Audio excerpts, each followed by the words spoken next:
Hello வணக்கம் and welcome to house wings channel. இன்றைக்கி நம்ம சேனலில் பார்க்க போகிறது கத்திரிக்காய் காரக்குழம்பு. சேனல் எதாவது ஃபர்ஸ்ட் டைம் பார்க்குறீங்கன்னா ப்ளீஸ் சப்ஸ்கிரைப் பண்ணிக்கோங்க.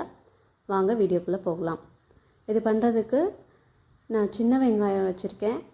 நீங்கள் பெரிய வெங்காயத்துலேயும் பண்ணலாம். சின்ன வெங்காயம், கருவேப்பிலை, கடுகு போட்டு தாளிச்சுக்கோங்க. புளி தண்ணி கரைச்சி வச்சுருக்கேன். வெங்காயம், தக்காளி, பூண்டு, கருவேப்பிலை இது எல்லாமே நல்லா போட்டு வதக்கிட்டு மஞ்சத்தூள், உப்பு சேர்த்து வதக்கிட்டு கூடவே நம்ம கரைச்சி வச்சுருக்க புளி தண்ணி விட்டுருக்கேன். உங்கள் காரத்துக்கு தேவையான அளவு மிளகாய்த்தூள் நான் 2லேருந்து 2.5 ஸ்பூன் போட்டிருக்கேன். நீங்கள் எவ்வளோ வேணுமோ அவ்வளோ சேர்த்துக்கோங்க. உப்பு சேர்த்து தண்ணி இன்னும் கொஞ்சம் ஆட் பண்ணி நல்லா கொதிக்க விடுங்க. தண்ணி நல்லா கொதித்து எண்ணெய் பிரிஞ்சு வந்ததும் இது கூட நான் ஒன்று சேர்க்க போகிறேன்.